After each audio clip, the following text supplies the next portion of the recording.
Hey guys, and welcome to the 100th episode of the Alabama Saltwater Fishing Report, the first podcast to bring you the local inshore, offshore, and onshore fishing report, whether it's good, bad, or ugly.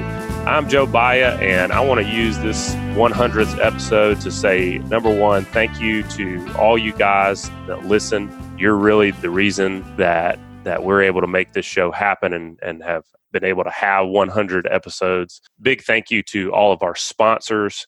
They're the ones that keep this thing coming to you guys for free every single week. And we certainly appreciate you supporting these local businesses with your dollars. They tell us that they hear from you guys, and it means a lot to us to know that you take your dollars and support businesses that support the outdoors and a way of life that we like to live. And we hope you guys will continue to do that. Any chance you get, support these local businesses. And also a big thank you to all of our contributors, the guides and the captains, and all of the folks that share their hard-earned knowledge with us are the real reason we're all listening.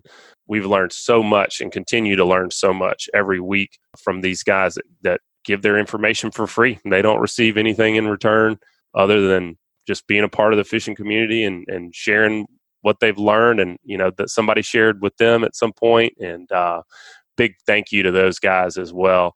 And we're going to start it out with one of those guys. One of my favorite tips from Angelo DePaola. And that's going to be the focus of today's show. We're going to be doing all offshore on this rainy day as we get ready for the spring season to come about and get back out there and get back out on the Gulf of Mexico and do what we love to do. So y'all enjoy this great tip from Angelo DePaola and the 100th episode of the Alabama Saltwater Fishing Report. What you got for a tip this week, Angelo? My pro tip for the day is this. When you're chunking, your weight with your hook in it is going to sink a little bit faster than your normal chunk baits. If you bring a couple styrofoam coffee cups, you can pick them up at Circle K or any gas station that you swing by before you leave and put a little piece of styrofoam in your bait. It'll cause your hook bait to sink at the same rate as everything else.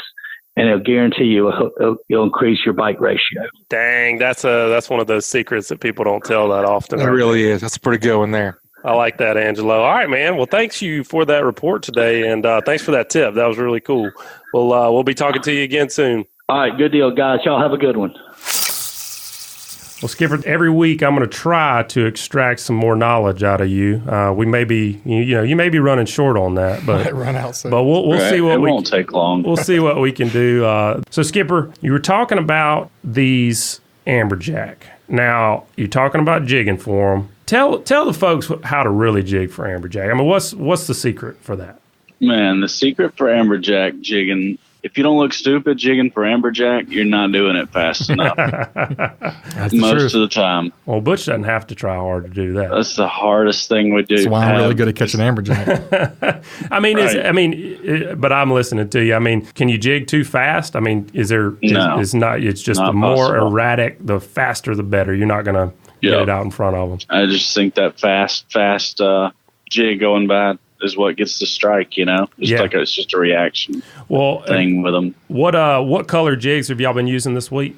We've been using several different colors. We use a chartreuse or just a white or a motor oil tail. Just kind of mix Usually it just up. something 4 ounces or so, as light as you can get away with, just depending on the current and the depth, really. Naturally, the lighter it is, the more action you get. Right. Well, you heard it here, guys. You need to look stupid jigging for amberjacks if you want to make it work. So that's the tip of the week for the offshore. Skipper, man, thanks so much. And all right, guys. We'll talk to you soon. Be safe out there. Appreciate it. All right, Skipper. Appreciate it, bud.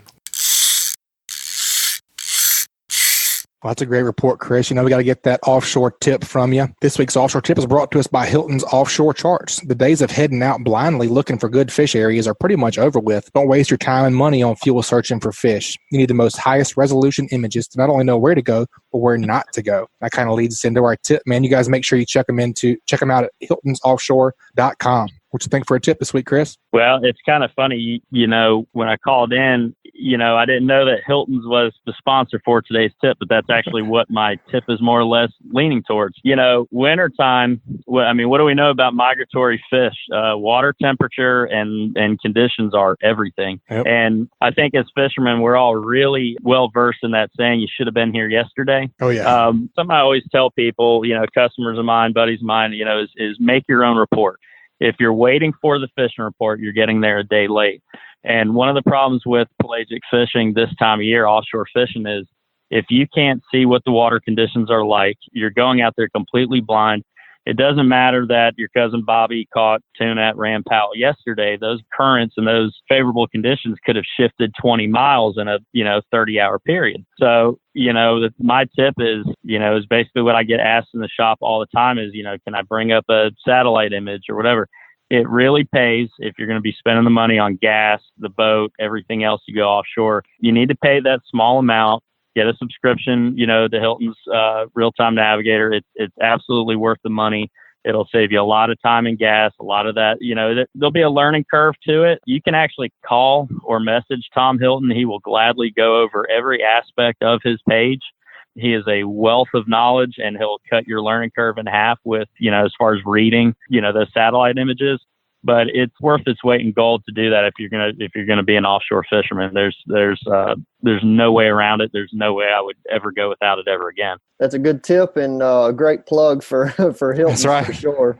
I'm sure Tom will be happy with that. But I mean, that's the truth. It's this time of year it's more critical than ever because summertime we have a lot of dirty water, of course, but temperatures, you know how it is, especially May and June. May and June, you have a feeling that there's a lot of favorable water out there.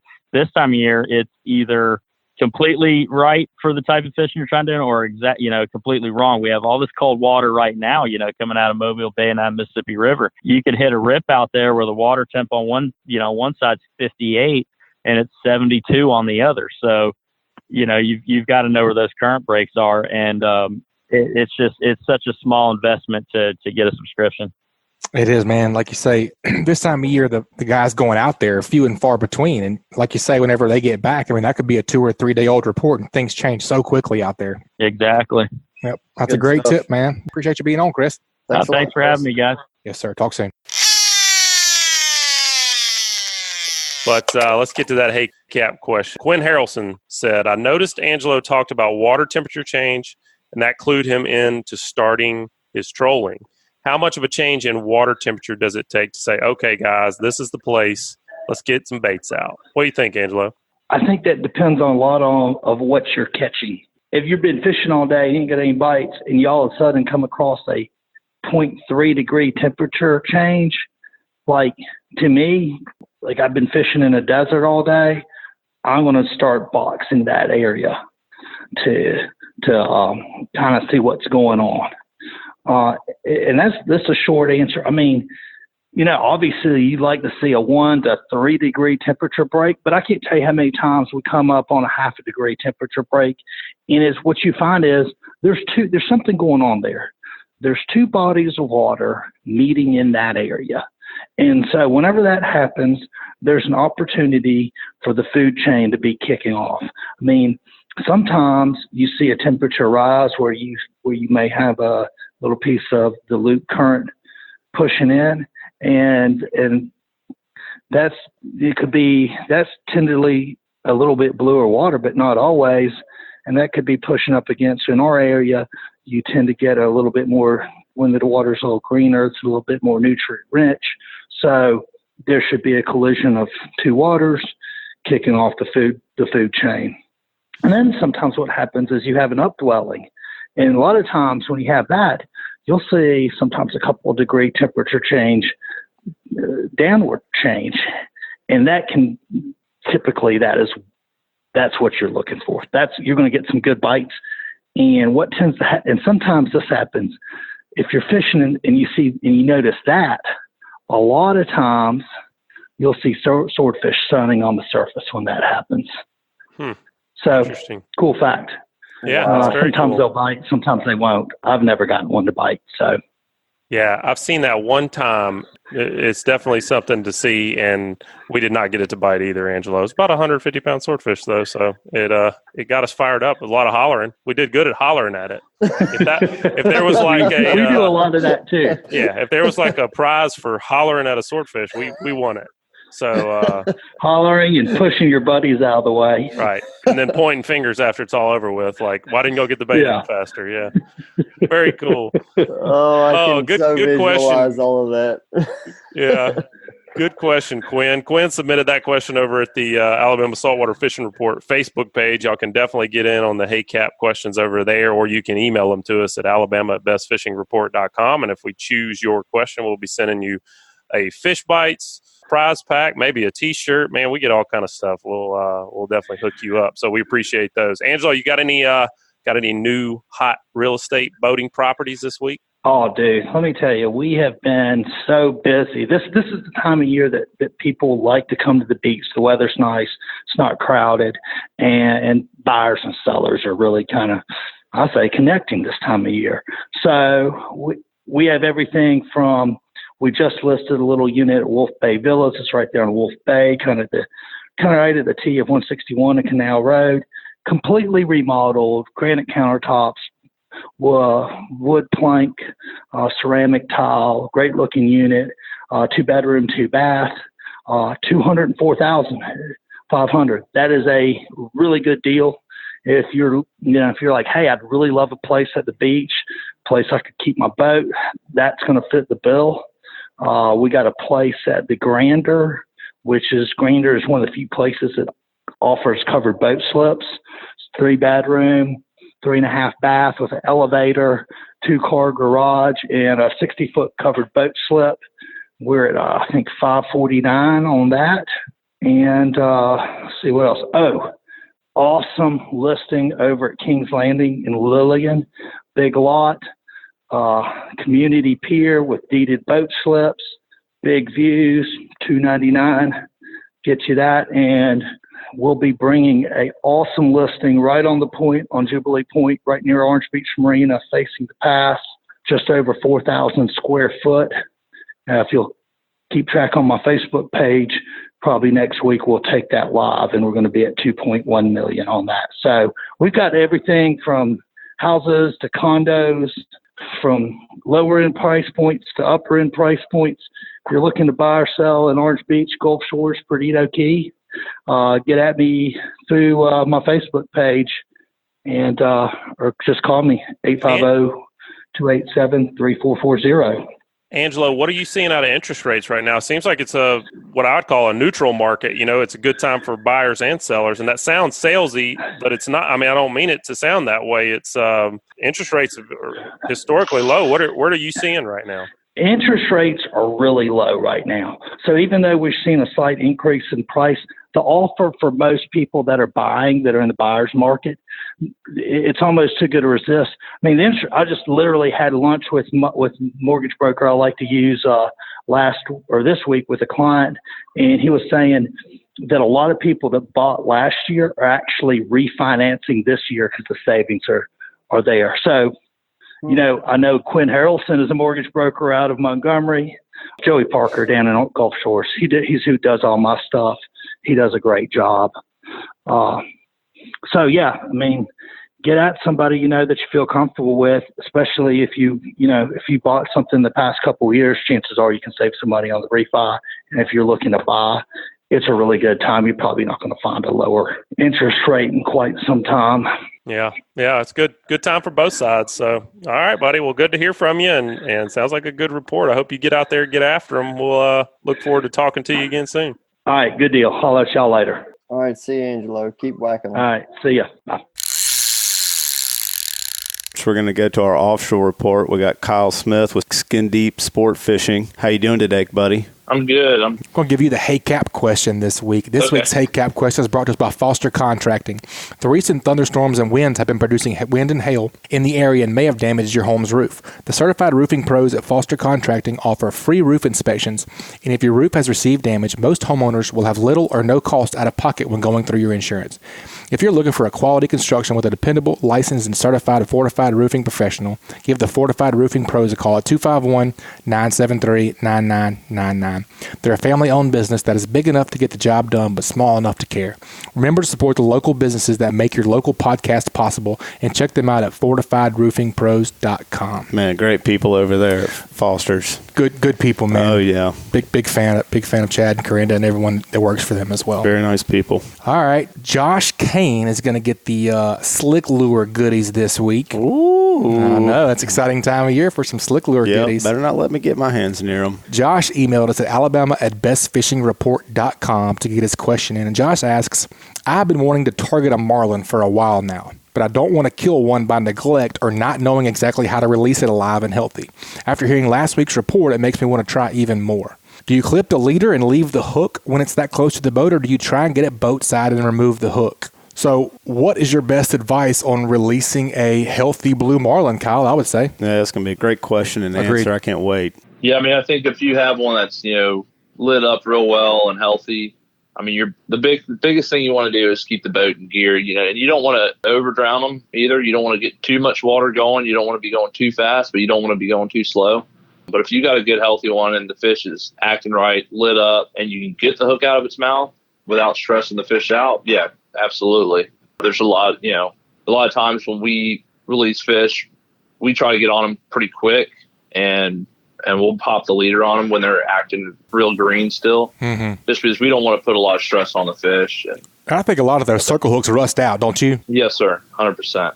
I mean, they do. And like I said, if you can get on them quick and especially when we're out fishing tournaments, we don't want to stress the fish out because we don't want to kill them. We don't have a need to. So I think there's a lot of factors that come into play here. We were talking a little bit earlier. I think a lot of it depends on, like you're talking about, the fish and the health the fish is in, how long you fight the fish, and the boat that you're on. I mean, the boat that you're on makes a world of difference on, the strategy on releasing that healthy fish. That's right. Like how your gunnel height and stuff like that, how your ability to get your hands down to the water, obviously, is going to be a big factor in that. I mean, you fished on the Escape some. It's very interesting to de-hook a marlin on the side of the Escape. It's 6 foot tall. Oh, at least 6 foot. Yeah. And well, I mean, yeah, but then you got to go over the gunnel. I mean, I've got pictures and video of me holding Joe, who's 6'6" by the ankles, and he's over the side of the boat grabbing him by the bill. Yeah, we've tried snookers. That's pretty intense, right there. It is, man. Some friendship trust right there for sure. Yeah, but it's interesting you say about keeping the boat in gear. I think that's probably where a lot of people probably mess up on a billfish, or really that matter for trying to take a lot of, like, especially when we're talking about bigger, pelagics, stuff like that. Keeping the boat in gear, I think, is real important, because you can get the fish pointed in a direction and you can kind of work on him with the rod quite a bit, nice and slow and smooth right up to the boat. Keep him, try not to pull their head up out of the water, keep them down just below the water, and then make a move on it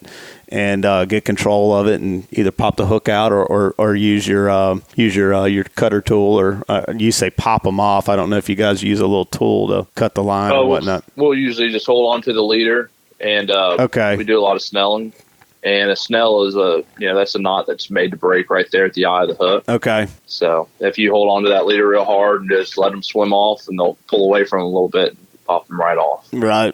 Because we're not using, real heavy leaders either, anywhere from 180 to 200 pound tests. So. Right. Yeah. And you said something before we came on about you catch fish with hooks in them all the time. I do that as well. You catch redfish are notorious, and of course, a few speckled trout here or there, but I catch great healthy fish all the time that have hooks in them already, and most of the time you get lucky if you can get a hold of them. You can get that hook out and release them with less tackle than they had in them when you caught them. So a little less bling.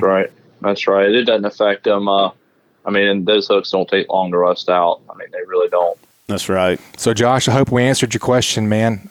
Sounds like we need to to give you a more exact question, I would want to know what kind of boat you're fishing from, honestly. Yeah. Just because I've done both. I've done, fishing on the Vikings and the Lady Anne, that 57 Gilman is a cakewalk releasing one compared to the Escape. So right. Or even that matter, like fishing a boat with outboards, I'm sure it's got to be a completely different deal as well. Sure. I would think so. Yeah. Oh yeah, for sure. Cause you don't have quite as much maneuverability out of a boat with outboards as you do inboards. But, sometimes the gunnel height's a little higher different on some of those boats as well. So you kind of got to think through those things a little bit. Man, that's a great answer though, Kyle, man. Appreciate you coming on the show. Appreciate you coming on the show and giving us some of your knowledge. That's some really, really priceless stuff for some guys who've never gone out and done that.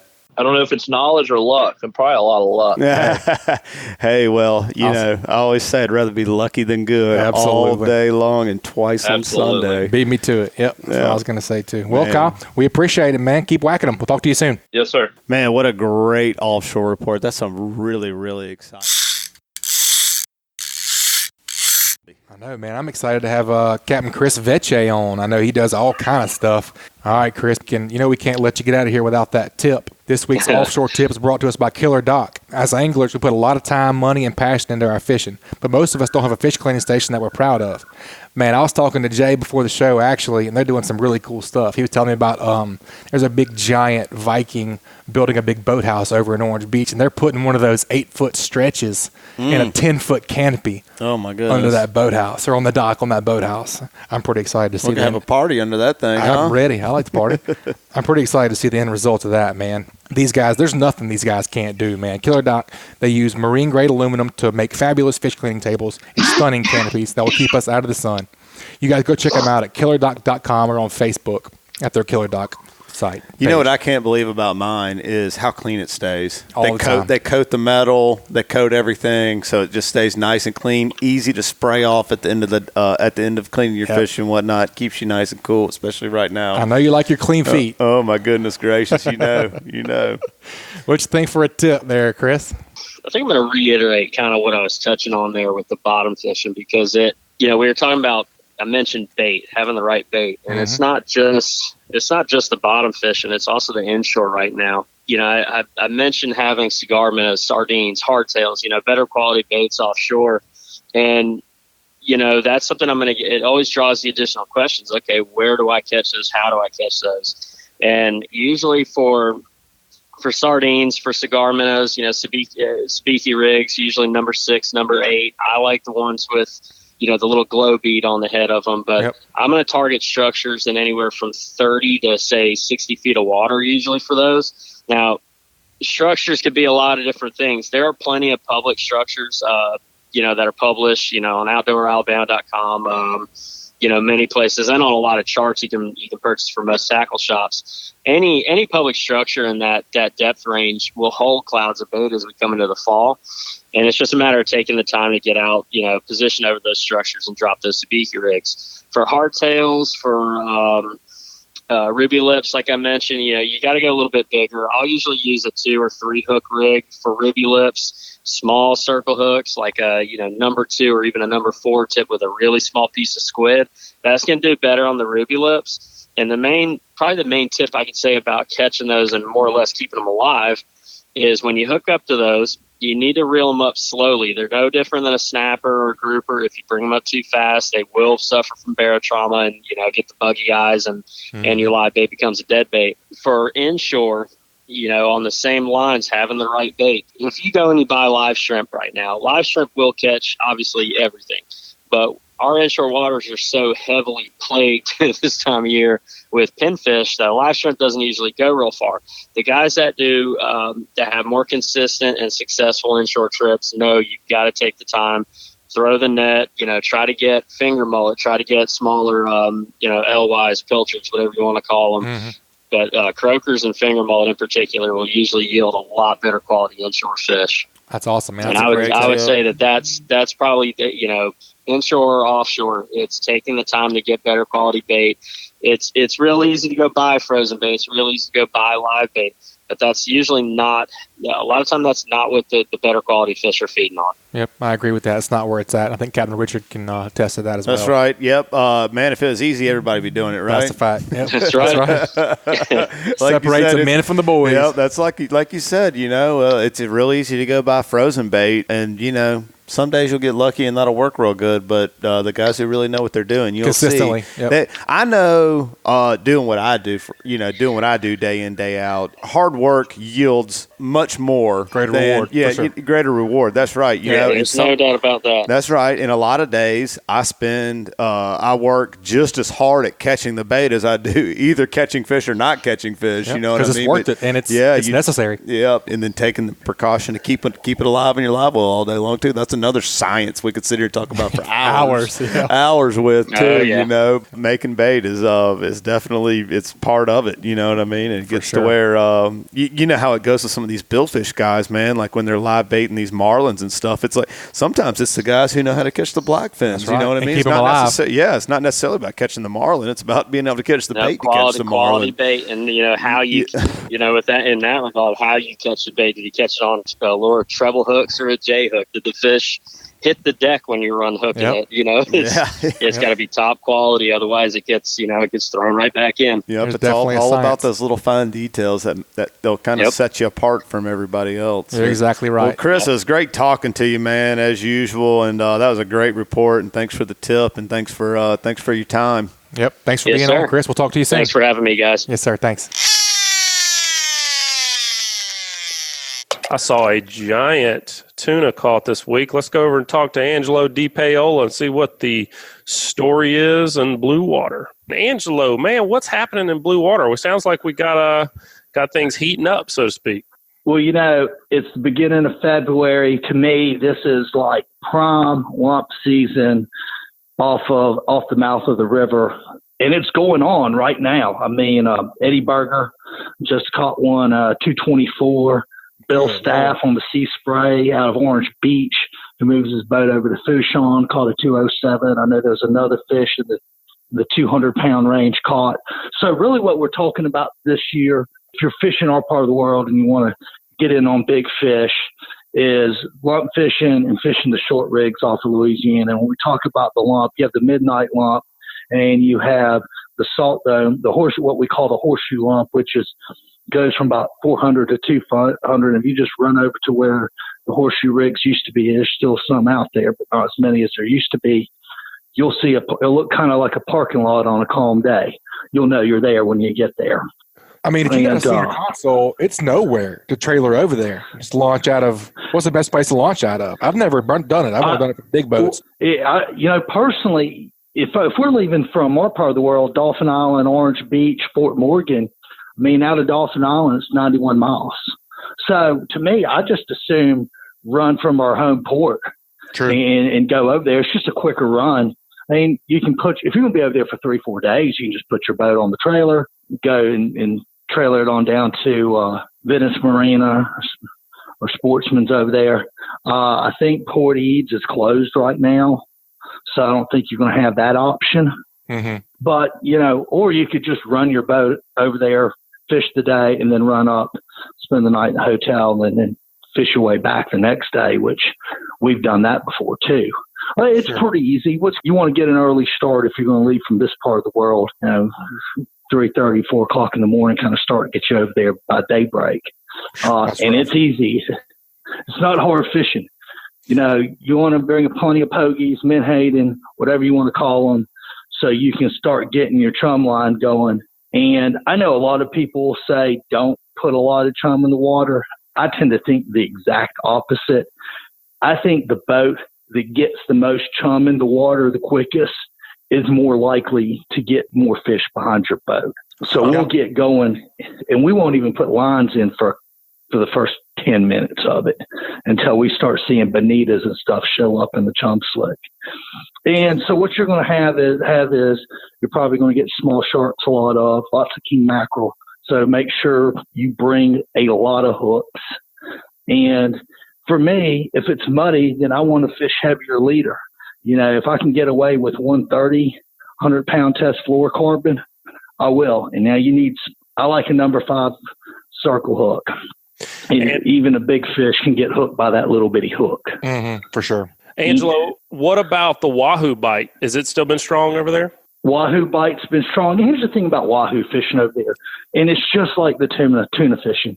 Sometimes it's going to be really good, and sometimes it's not. You know, it's a little bit of a hit and miss fishery. And just everybody over there trolls stretch 30s. But we've caught them fishing hardtails just like you would for king mackerel on a downrigger. Heck, we've caught them on live bonitas before. And you can catch them on the lump, or you can catch them fishing those rigs. Either way. And you don't need to be in clear water. And quite often, 5-10 feet below that muddy water. And it's real nice blue water. And they're there. I like that, Angelo. All right, man. We'll be talking to you again soon. All right, good deal, guys. Y'all have a good one. Man, it's good to hear that blue water's cranking up. I get excited hearing about the lumps over there. Not so excited. You got to take some lumps when you're fishing on the lumps, but man, it can be good. It can be really good over there for sure. And you got a chance at a once in a lifetime fish over there. So it makes me want some sashimi. Man, I am excited about this next interview, Joe. Me too. Let's get right to it. So last week, as far as we know, the Gulf record yellowfin was caught. How much did it weigh, Butch? I think it was 258. 258 pounds. I mean, that's just wild. It's gigantic. Let's get the story. Let's talk to Van Yath and his son, Nick Yath, caught the big tuna, right? Right, Van? Yes, sir. Yes, sir. So you guys were out of Venice? Yes, we left out of Venice. Voodoo Fishing Charters hooked you guys up, it sounds like. Oh, yeah, they were fantastic. It was our first time out Venice and also out tuna fishing. And we kind of hit the lottery with them. So your first tuna fishing trip, and you're pretty much retired. I mean, how can you beat that? Your son especially. Yeah. That's correct. Well, you know, he said, next time we'll go for the wahoo record. I like that. So your son actually caught the fish, and how old is he? He's 14. Whew, man. That is awesome. That is so awesome. So, I mean, he basically won the Super Bowl. His first time out. At 14 years old. Let's hear about how you guys caught this fish. So you leave out of Venice. What type of boat is Voodoo Fishing Charters? What type of boat was he running? Oh, we were on a nice boat. It was a 42-foot yellowfin with quads on the back. That thing we were wide open all day, and just in 5 to 6 foot seas, we were still pushing 50. It was no problem. It was awesome. Wow. It's amazing. It's amazing where boats have gotten to and what you're able to do. So you guys go out, and was this like the first fish of the day? Was it right off the bat? Y'all been fishing for a long time? No. So, the first thing we did was we went and got some bait, a couple of shrimp boats.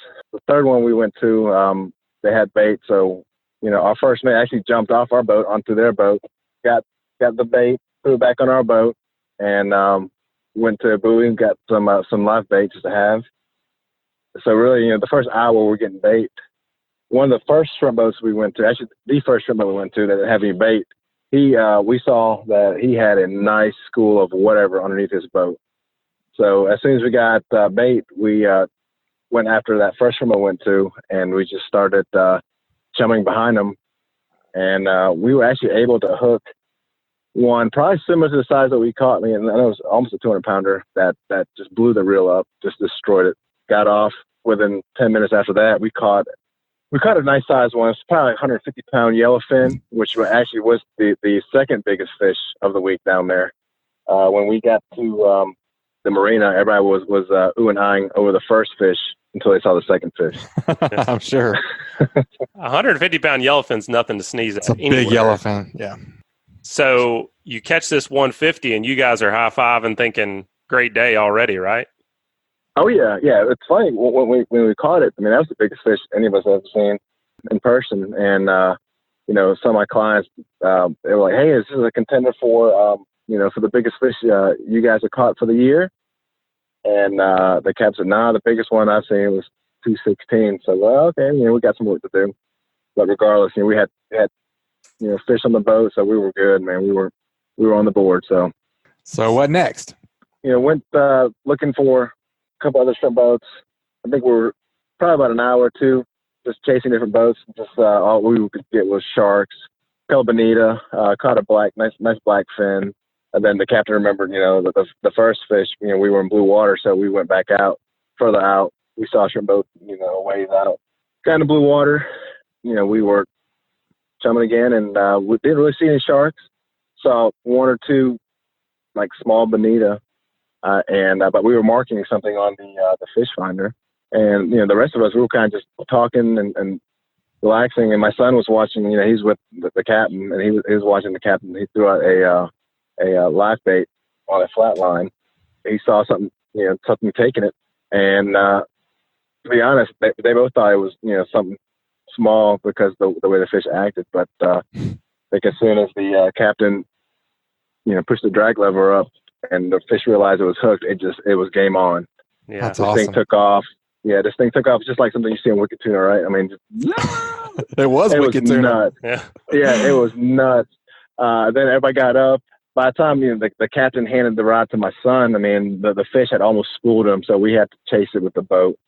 I mean, Captain Matt was awesome. I mean, he was just, if it wasn't for him, we wouldn't have got this fish. I mean, he got that boat turned and chasing this fish, and we were probably, if one of the videos that I sent, I mean, we were probably going 25, 30 miles an hour chasing this fish.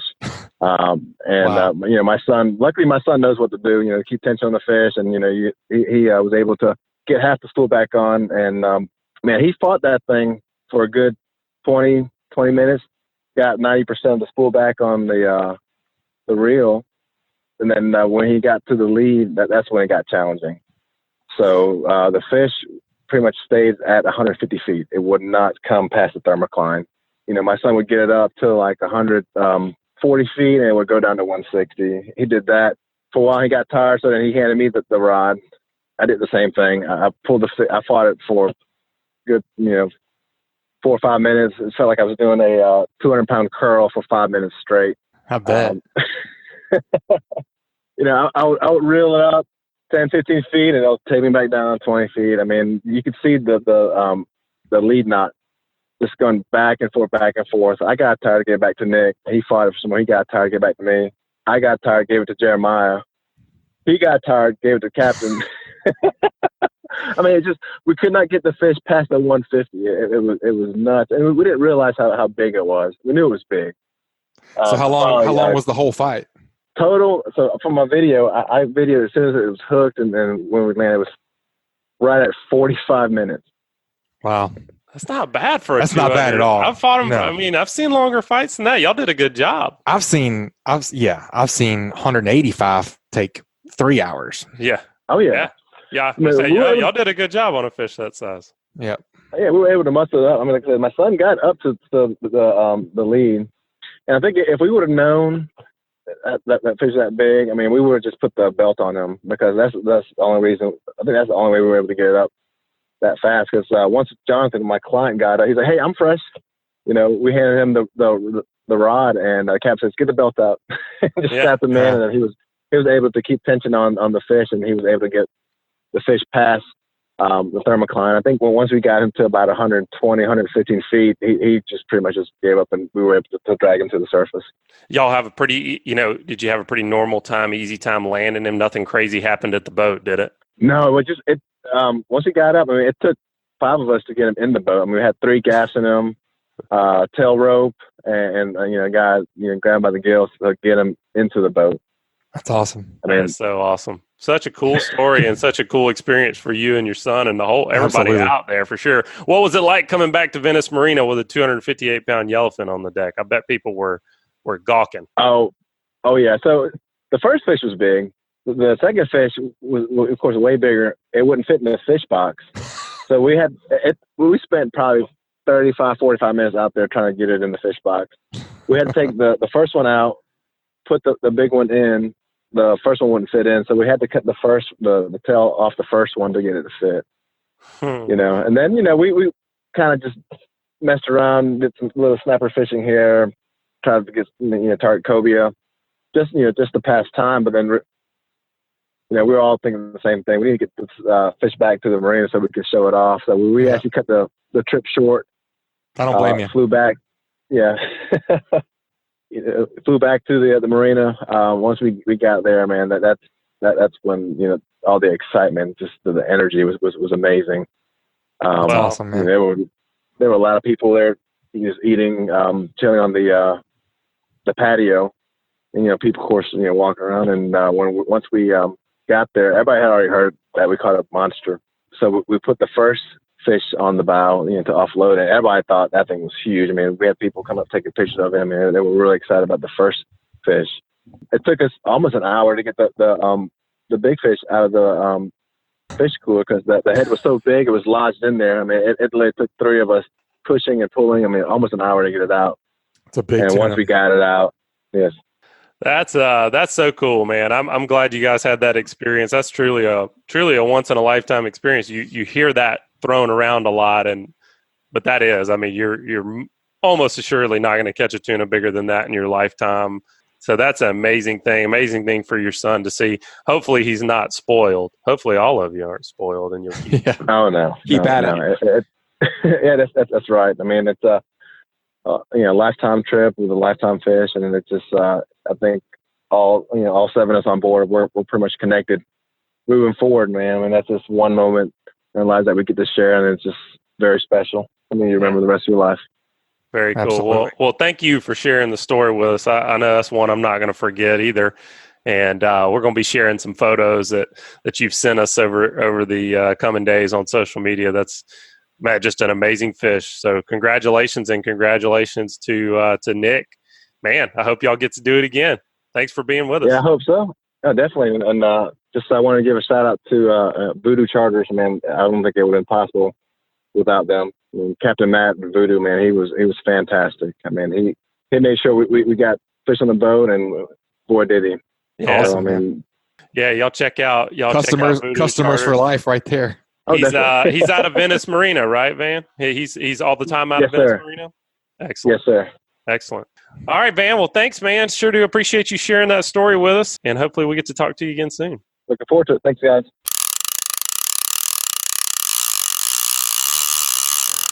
All right, man. Where are we headed to next? We got to wrap it up with an offshore report. Thank goodness it's improving out there. We got some great reports. We're going to have back on with us today Crystal Hightower, also known as the Science Lady. But Crystal, what is your official title with the University of South Alabama? So officially, I'm the Senior Research Laboratory Manager for the Fisheries Ecology Lab. That's a mouthful. It's a mouthful. It is. You know, you don't go to school that long for just a short, title like the Science Lady. Well, we're not going to let you get out of here without an offshore tip. This week's offshore tip is brought to us by CCA Alabama. Another great way to support conservation projects like the Club Petite Flounder Hatchery and the University of South Alabama Cobia Tagging Project is through the purchase of a distinctive CCA Alabama saltwater fishing license plate. Just head over to Alabama Department of Revenue's distinct license plate page at revenue.alabama.gov to get yours. What you think for a offshore tip this week, Kristen? Okay, yeah. So like Science I said, lady. I was gonna do the whole long title, but I figured I didn't have time in this show. Give us the science lady offshore tip. Yeah. You do have a time limit here, That's right. So I mean, for me, like in terms of doing something new, like going out and kite fishing, or like catching these big tunas, like wahoo, whatever it is, like just knowing, like you said, you've got like a great crew out there. There are definitely people that have the experience on me that I don't have. Like, so just being a little humble and listening to the crew, listening to your deckhands, listening to your captain, like it's so easy to get so excited about a big fish like that and just completely lose it. I mean, I think really just for me, paying attention and trusting in your crew and captain and listening to what they have to say and do exactly what they tell you to do. And for the most part, if you do what they tell you to do and you don't horse around with it, they'll get the fish in, Yep. Man, that's a really good point, and it's something that I've been lucky enough to get to fish in some other places, besides the Gulf Coast. And I try to act like I don't know anything when I go to those places. Shouldn't be that hard for you to do. Right. I mean, it comes naturally. But in seriousness, because I want to learn the way they do it. I don't want to inject my way, because that's how you can bring something back to your fishery. Yep. And, I've picked up stuff from freshwater guys to use in saltwater and vice versa. I've picked up stuff from Alaska and the West Coast to use back here. And Butch, we saw some stuff out in Hawaii that was unbelievable that, they fish completely different. Totally different. Yeah. Right. Totally different. So it's that's a great point, is just to go out there and and the other good thing is, if you do it their way and you lose a fish, you can blame it. You can always rub it in their face. That's right. Exactly. It's not your fault. Yeah. It's a win-win. Right. Yeah. Well, Crystal, thank you for all you do with the research on all of our fish. And I'm really looking forward to finding out more of the data that you're going to get back from, especially this cobia tagging project. Mm-hmm. I'm partial to the ling, but thanks for being on with us today, and glad to hear you guys are on fish, and hope you wrap up your fall and get all your tags out, and we'll look forward to having you back on soon. Sweet. Thanks so much. Great report. Thanks, Crystal. Yeah, speaking of blue water, so let's go talk to Angelo DePaola. He's got another offshore report for us this week. Sweet. Well, Angelo, we were talking off air a little last week about chunking, and you've given us some great tips on chunking the last couple of weeks. Maybe those guys over on the lumps didn't have any styrofoam cups with them. I don't know, but I want you to tell everybody what you were talking about chunking that bait on one particular side of the boat. Do you remember what we were talking about there? Oh yeah.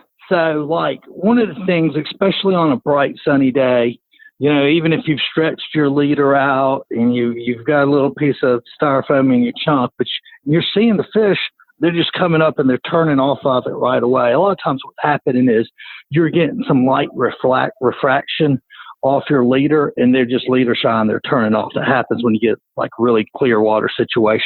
So there's a couple things you can do to counteract that. One of them is start trying to chunk them into the shaded side of the boat, because now you don't have any sun reflecting off your leader. If the current and everything doesn't set up for that, the other thing you can do is take your wash down hose and spray it up in the air, kind of like you don't want the blaster. You just kind of want, where it's going to create a bunch of droplets, and that's going to kind of camouflage your line. It's going to break up the sun on the surface of the water, and it's going to make it harder for fish to see your line. You don't have to do this all the time, but every once in a while, you get out there and you see the fish, you're like, they just won't bite. Little trick, sometimes it saves the day. Oh, no doubt. When fishing gets hard, man, you got to be creative. I've done some silly stuff to get some bites before. That's a fact. And some days one fish is all it takes to turn. That's right. Turn a day or even turn a trip around. So, Angelo, got to get the real tip from you this week, though, on the offshore side of things. Before we do that, I want to tell you about our offshore tip sponsor for the week. It's Biloxi Boat Show, February 7th through the 9th, 2020, at the Mississippi Coast Coliseum. For more information, go to GulfCoastShows.com. All right, Angelo, you've given us some really good tips last few weeks, and I really like what you were just saying, but what else you got? So this is my pro tip of the day. So we're coming into triggerfish season, and it's one per person, and you may think, all right, well, we're going to knock that out real quick. Do we just go back in, or do we spend the rest of the day fishing? If you're me, and I get to go out and go fishing, I'm spending the rest of the day fishing. And so really, I don't know about you guys, I always feel like the scamp bite really picks up good in the springtime. There's still lots of beeliners and stuff out there. So one of the things that I really like to do is take a diamond jig or a butterfly jig or any kind of jig that you like, or actually the old school amberjack jig with the twin curly tails. Mm-hmm. And, sometimes this time of year, that really outfishes live bait. So we'll put a live bait out on the bottom, but a lot of times you're fishing like rocky structure that doesn't come real high up off the bottom, which I think is just better scamp structure than a big giant rock or piece of wreck or something. And so you're just kind of drifting along. Well, I like to put like a chicken rig and put like a little hoochie squid over the top and put a little piece of squid on it and jig that with my jig up on the bottom of that, because I can pick up some beeliners or even scamps on those. I know some guys, and I really like this idea, and they were telling me about it.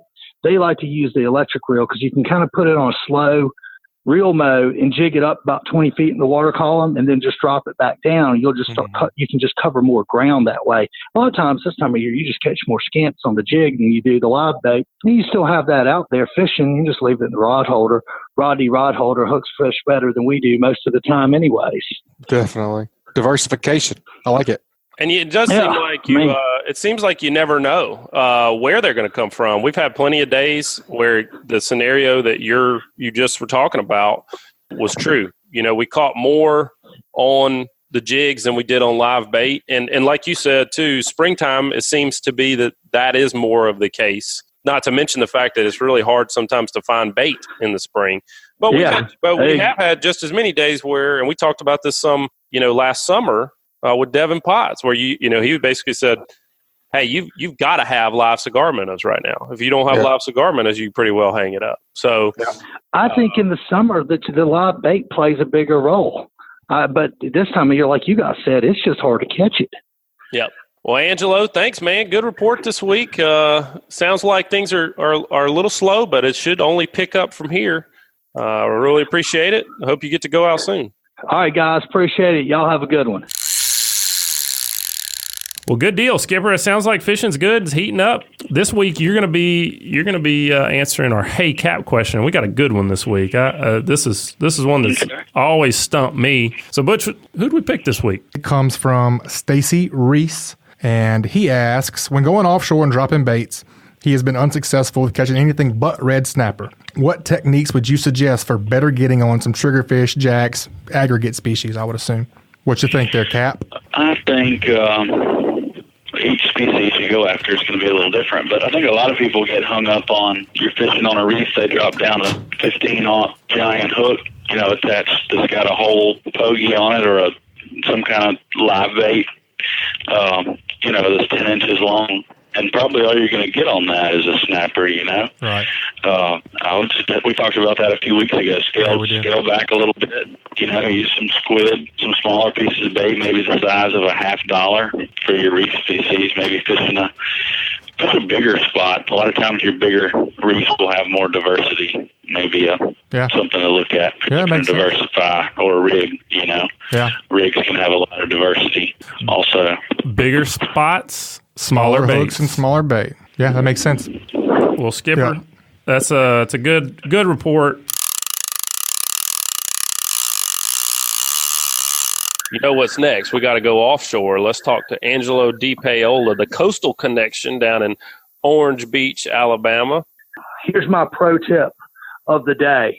Well, nobody's been fishing. Basically, we gave that report. You had a day or two of calm weather. People caught more big tunas. We posted it on the Mobile Big Game Fishing Club page. Everybody was catching big tunas. So, I don't know what else to tell you. If it's calm, go find some friends that don't have kids, because you're basically going to have to put together a trip. Like, hey, guys, it's calm. Who's in? Boom, you go. That's the only way to do it. Yeah. Unless your friends that have kids have really cool lives and are like, sure, leave me at home with kids for 3 days. It's tough. You got to be sitting on go this time of year, because you will get these little windows of calm weather, and you've just got to be able to capitalize on it. It's hard to plan a trip this time of year. It's almost impossible. I mean, if you plan one, you're almost still just penciling it in, and you're calling your crew. All right, guys, it looks like it's going to be good. Or, hey, guys, it ain't going to be good. We'll just, let's plan 2 weeks from now or whatever. That's the only thing you got to figure out. And, the other thing is the juice worth the squeeze. If you're into catching 150, 200-pound tunas and you ain't ever caught one, right now is probably the juice is going to be worth the squeeze. Hey, honey, I appreciate it. We're going to wine and dine you for Valentine's Day, but Friday I'm going fishing. Right. Yeah. Well, there's no doubt there's been some big fish going down over there. It's certainly the time of year that you could count on finding a larger grade of yellowfin tuna over off the lumps off Louisiana. I can't tell you how many people came up to me at the boat show and said, do you think Angelo was telling the truth about that, putting that styrofoam in the chunk? I heard them talking about it too. They were questioning. And I said, 100% truth. Well, I used to keep all this stuff super top secret. I didn't even like fishing with outside the normal crew because I didn't like telling anybody this. But truth is, I don't think it matters that much anymore. I don't get to fish as much anymore since I have 2 kids, and so like at least I can vicariously live through you guys and social media and there's enough fish out there for everybody. Especially if we leave a few for tomorrow. And if there's one thing that's definitely true about the tuna fishing in particular, it's that as soon as one tactic is picked up, it becomes less effective. I mean, we've seen that over the years as more and more people fish. At one point, chunking was the thing to do, and now it's just part of the arsenal. And then it was kite fishing, and now it's just part of the arsenal. So you really got to go out there and be prepared to do a lot of different things. I mean, if they're chewing, it doesn't matter what you do. But if they're not, you do have to be able to mix it up and try some different things. And a lot of times that's how it happens. You get one fish off the chunk and one fish off the kite, one fish off of a popper that you throw to a tuna that's busting on a flying fish or something like that. Catch one trolling, maybe one on a jig early in the morning, but you look up at the end of the trip and, man, hey, we got a nice box of fish. But great box of fish, great memories. But it's those little things, applying those right little pieces at the right situations. Well, tell me some more secrets then, man. What other little things when it comes to chunking? Here's one of the things I picked up in Canada fishing for bluefins, and I thought it was a great idea, and I never thought of it before. So I didn't come up with these guys did. But one of the things they would do on the way out, when the tuna bite's tough, at least I do, I'll fish a really long fluorocarbon leader, and I tend just to reel it right onto my reel. Well, what happens with that is you get memory in your line, and so when you're chunking, your bait has this coil of line. It's not really flowing naturally. So what they would do to counteract that is they take that rod and reel and they put it in the back gunnel rod holder, and they'd run it all the way to a forward cleat. And they had a little, thing of, 200-pound test crimped on their little loop. And then they would crank that rod down real tight so that line would be real taut on the way out. What that would do is when we got to where we were fishing, when you started chunking, because we did a lot of chunking up there, is the line had no memory. So the bait really just flowed with the current real nicely. And up there, they also, we were using styrofoam pieces of coffee cup down here, but they were fishing whole herring up there. And they were sticking styrofoam peanuts in their mouth to do the same thing to counteract the weight of the hook.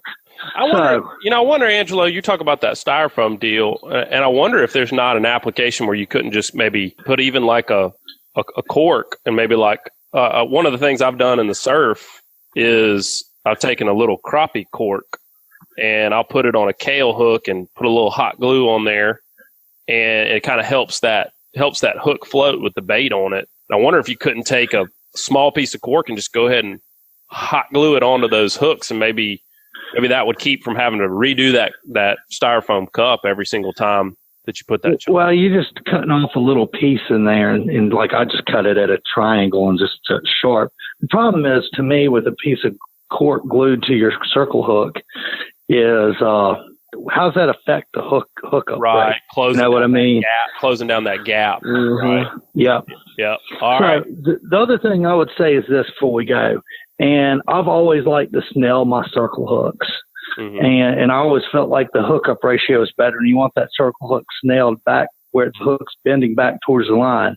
But when you're having to fish 60 and 80 pound fluorocarbon on a very big fish, the problem is the eye of the hook, where the line's going through the eye, chafes through the hook. So I like on a chunk situation or any situation where I'm having to fish lighter fluorocarbon, I like to tie just a Palomar knot, blood knot, whatever you feel, fisherman's knot, whatever somebody likes to make that hook to line connection. I'd say that's a good tip. We call that a trust knot. Whatever knot you trust to not break. Yeah. Yeah. Well, Angelo, I was gonna talk a little bit more about that fluorocarbon stretching. I use a lot of fluorocarbon leader, whether it be on slip corks or just, braid to fluorocarbon to a lure or whatever. But I always stretch that line out and pull it tight to take that memory out. So I thought that was a great tip. I mean, it's something that you can apply to just about any kind of fishing situation you're in, but especially something where you're free lining a bait, like if you were going to free line a shrimp or a croaker, I would think that'd be very applicable in that situation. Very applicable. Well, Angelo, thanks for the report again this week, man. I know we're all looking forward to some warmer weather and getting back into the heart of fishing season. We'll be looking forward to getting more reports from you as we go a little further along. Be safe and be nice to your wife on Valentine's Day. Y'all do the same. We'll catch y'all later. All right. Thanks, Angelo. All right. You're welcome. Bye-bye.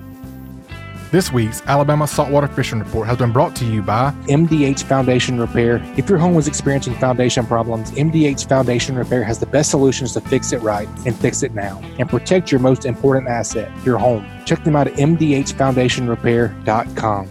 Also brought to you by Coastal Conservation Association of Alabama. Check them out at ccaalabama.org.